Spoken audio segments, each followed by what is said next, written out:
You're my one and only. You're my one and only. Know that I would never. Merhaba arkadaşlar, kanalımıza hoş geldiniz. Ben Myung. Ben Hatice. Bugün sizlerle birlikte ne yapacağız? Sizin sıkıntılarınızı, dertlerinizi biz aldık. Şimdi onun hakkında bizim fikrimizi Yani böyle bir şey olmuş olsa, biz bu durumda olmuş olsak biz ne yapacağız? Evet, Ben ne yaparım ya da Myung ne yapar? Öneri yani. Evet. Biz Instagram'dan sizlere sorduk. Evet. Anlatmak istediğiniz dert olur, sıkıntı olur, ondan sonra güzel bir gelişme olur, hayatınızda istediğiniz her şeyi yazabilirsiniz diye. Birçok mesaj geldi. Evet, çok geldi. Çok Hepsi güzel. okuyamadık biz. Evet. O zaman başlayalım. Kendimi çok kötü hissediyorum. Tüm arkadaşlarım gidiyor yavaş yavaş yazmış bir arkadaş. Tabii ki hayatımızda her zaman benim düşüncem insanlar sabit kalmayacak. Yani hayatımızda tanıdığımız insanlar bir süre sonra gidecek. Başkaları gelecek. Başka insanlar tanıyacağız. Belki o tanıdığın arkadaşınla daha doğrusu iyi iletişim kuramıyordun ya da birbirimize iyi hissettiremiyorduk. Anlaşamıyorduk. Bu yüzden hayat sana farklı arkadaşlar, farklı insanlar çıkaracak. O yüzden kendini üzme. Yani arkadaş tabii ki önemli hayatta. Tabii ki. Ama zaten gidecek arkadaşlar olsaydı yani zaten giderdi. Şu anda mesela benim Myung'a sorun. Benim öyle çok yakın arkadaşım yok. Hani arkadaş dediğim arkadaşlarım var. Ama yakın arkadaş, çok yakın arkadaş kelimesinde koyabileceğim insanlar çok az. Aslında bu bana yalnız da hissettirmiyor aslında. Ne olursa olsun bence bir arkadaşa da bağlı olmamak lazım. Ben de arkadaşım çok yok. Benim en yakın arkadaşım biri oldu. Kim? Yani eşim ayrıca arkadaş olarak. Böyle arkadaşının olmasının çok önemsemene gerek yok demek istediğim. Param olmadığı için Ünlü'ye gidemedim. Bir sene daha hazırlıyorum. Yani evet yani Zor yaş bir durum. önemli değil. Para olmadı. O zaman bir sene sonra Daha iyi bir şekilde belki. bekleyip daha hazır olup Evet. yapabilirsin. Tabii ki zor şey bu. Evet. Para olmaması. Ama bence yapabilirsin. Evet, maddiyatının olmaması çok zor. Umarım en kısa zamanda istediğin her şey gerçekleşir. Daha iyi yerlere gelirsin diye temenni ediyorum. Güven kaybedildikten sonra affetmek mümkün mü? Ne onunla ne onsuz. Tabii ki ben böyle düşünüyorum. Yanlışlıkla onun istemeden güvenliği kırdı. O zaman ben bir kere affederim. Ama daha sonra aynı olay olsa Affetmezsin. evet. Bir kere, bir kere affederim diyorsun. Yani bir kere Ya benim kişiliğimden dolayı mı bilmiyorum ama bir insana karşı ben güvenimi yitirdiysem, ki güven benim için çok çok çok önemli. Bilmiyorum, herkes de belki böyle değildir.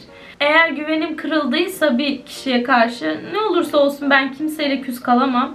O yüzden affederim. Ama güvenim çok sarsıldığı için güvensizlik yaşarım yine. Acaba yine yapacak mı? Ne zaman yapacak? Ne olacak? O öyle olur zaten. Evet, yani böyle biri olur. böyle yaptı. O zaman ay sonra da böyle olacak mı? Yani şüpheleniyor. Şüphelen, Evet, aynen. şüpheleniyor insan. Daha önce kimseye söylemek gibi bir cesaretim olmadı ama sınav senemdeyim ve bu beni çok geriyor. Kazanmayı çok istiyorum ama üniversite gibi ortamlara girmekten korkuyorum. Neden acaba? Belki bir şey yaşadı ya da duydu. Bu yüzden Ben de öyleydim. Yani liseye girerken yeni arkadaşı olabilir miyiz? Sen üniversite girmedin. Yani ben girdiğim için söylüyorum. Sonra böyle düşüneceksin. Ben niye öyle korktum? Neye o kadar korktum? Niye bu kadar endişelendin? Evet, neye bu kadar endişelendim? Birine çok kolay bağlanıyorum. Sevildiğime hemen inanıyorum. Bunun avantajı, dezavantajı nedir? Şimdi bence, benim düşüncemce bunun bir avantajı yok. Çünkü tabii ki hemen sevmek, bağlanmak, hayır şu anlamda demiyorum. Tabii ki hemen birine ısınmak çok güzel bir şey. Hani bu ortama girdiğinde senin çok atılgan olduğunu da gösterir benim kendi düşüncemce. Ama hemen birine bağlanmak, hemen sevildiğini hissetmek seni çok yıpratır. Seni çok üzer açıkça söyleyeyim. Evet, doğru. O yüzden bende dezavantajları daha fazla. Bence bu da öğrenirsin. Sonra kalbi kırdı. O zaman ben de artık yapmayacağım diye. Yani öğrenirsin. Bilmiyorum. 17 yaşındayım. 8 aydır Endonezyalı biriyle birlikteyim. Buluşmayı çok istiyorum ama çok zor gibi. Bence şimdi zor, korona olduğu için. Ama sonra da zor olacak.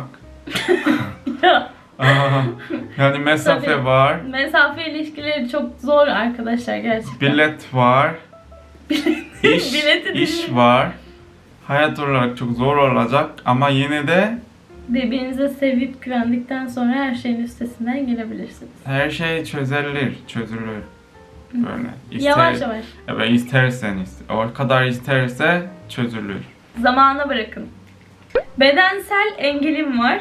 Sanki herkes bana üzülüyor gibi bakıyor. Bu durum beni çok kötü hissettiriyor. Canım yanıyor, aşamıyorum.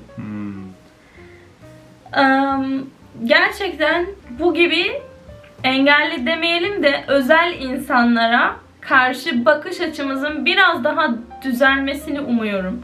Hani kötü niyetle de bakmamış olabilirsiniz ama karşınızdaki insan bunu farklı algılayabilir ya da farklı düşünebilir. Bunun için üzülebilir gördüğünüz gibi. O yüzden hani biraz daha dikkat edersek belki çevremiz yani hep birlikte, hep beraber. Engelli olanın en sevmediği şey ne biliyor musun? Ne? Onun yardım etmek istemek.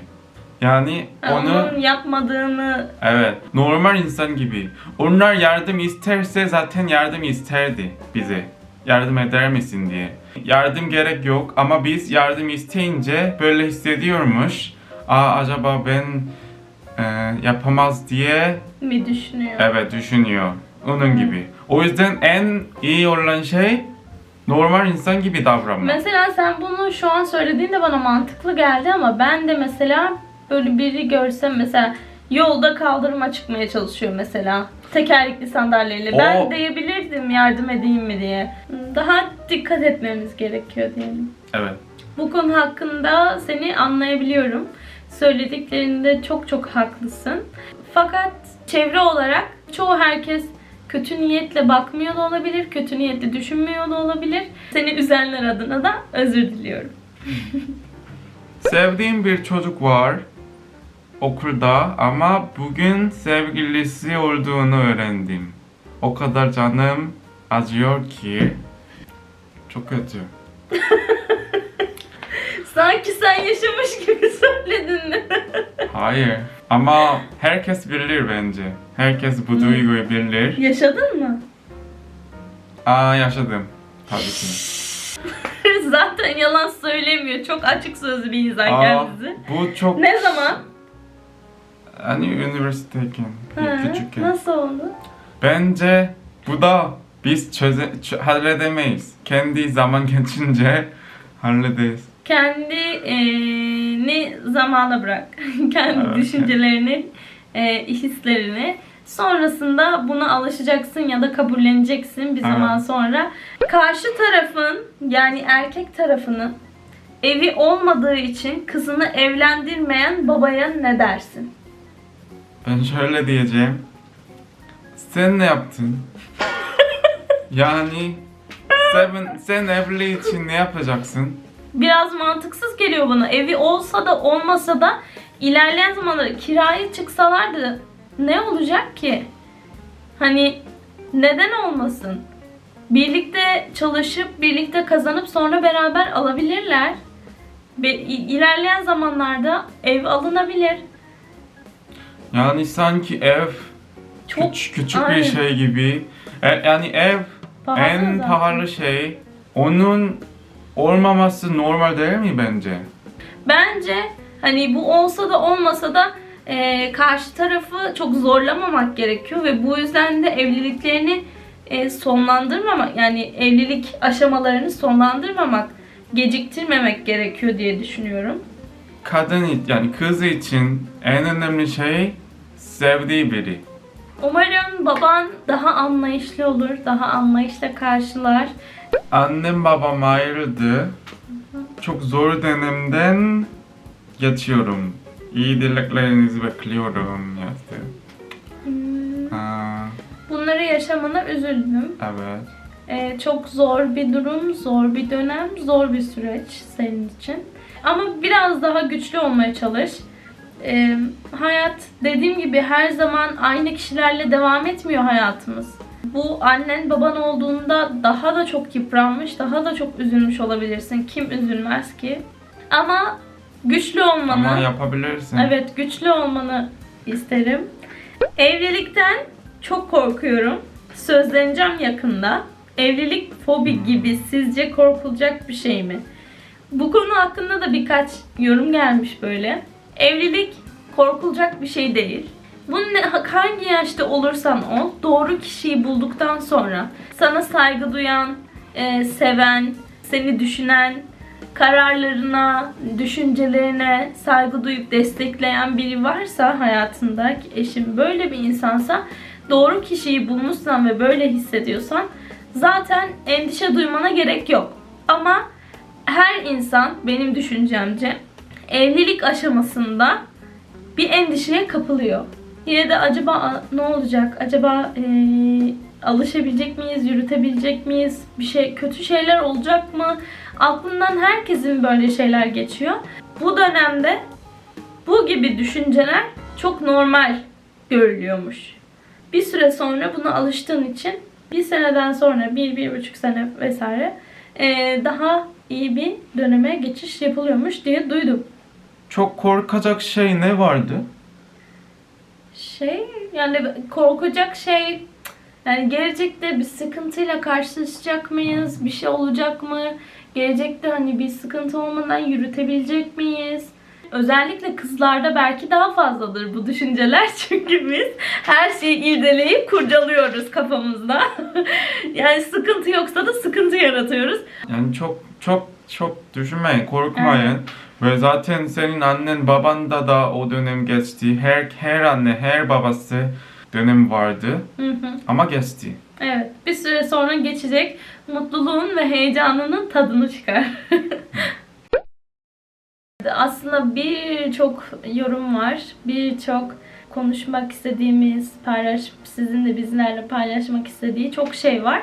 Ama şimdilik buraya kadar. Ve ne olursa olsun hayatın çok kısa olduğunu ve mutlu olmayı unutmamanız gerektiğini, gülmeyi unutmamanız gerektiğini de söylemek istiyorum. İzlediğiniz için teşekkür ederiz. Kendinize çok çok iyi bakın. Bir sonraki videomuzda Görüşmek görüşmek üzere. üzere. Kendinize iyi bakın.